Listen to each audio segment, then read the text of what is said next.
Open access ડેટાબેઝનો મુખ્ય ઉદ્દેશ્ય શું છે? માહિતીની મફત અને નિઃશુલ્ક પ્રવૃત્તિ. નીચેના પૈકી કયું ઓપન એક્સેસ ડેટાબેઝ છે? DOAJ, directory of open access journal. DOAJ નું પૂરું નામ શું છે? Directory of open access journal. PMC એટલે શું? પબમેડ સેન્ટ્રલ. ઓપન એક્સેસ ઇન્ડિયાનો ઉદ્દેશ્ય શું છે? સંશોધન વિના અડચણના વહેંચાણ માટે. OAI PMH નો પૂરો અર્થ શું થાય છે? Open archives initiative protocol for metadata harvesting. Open access publishing હેઠળ માહિતી કઈ રીતે ઉપલબ્ધ થાય છે? મુખ્ય રીતે જાહેર ઉપયોગ માટે. ROR એટલે શું? Registry of open access repository. Open door શું કાર્ય કરે છે? ઓપન રિપોઝિટરીની માહિતી આપે છે.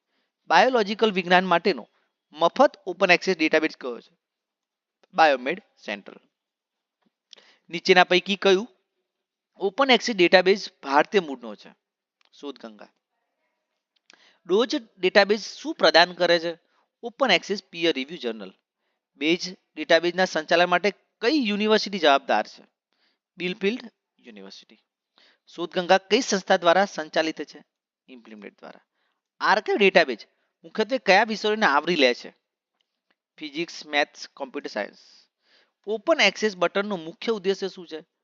Finding free full text article. PMC એટલે કે પબમેડ સેન્ટ્રલ કયા ક્ષેત્ર સાથે સંબંધિત છે? મેડિકલ અને લાઈફ સાયન્સ સાથે. OAI STR શું છે? Metadata aggregator for open access resources. Open ડોરનો ઉપયોગ શેના માટે થાય છે? Directory of open access repository માટે. ROR નું પૂરું નામ શું છે? Registry of open access repositories. OAJ SE શું છે? Open access journal search engine. નિષ્કેર પબ્લિકેશન કઈ પ્રકારની સામગ્રી પ્રદાન કરે છે? પેડ અને ઓપન એક્સેસ. ઈ જ્ઞાનકોશ કઈ સંસ્થા દ્વારા સંચાલિત છે? ઇગ્નો દ્વારા. ઓપન એક્સેસ ડેટાબેઝના મુખ્ય લક્ષણો શું છે? Free access of the resource.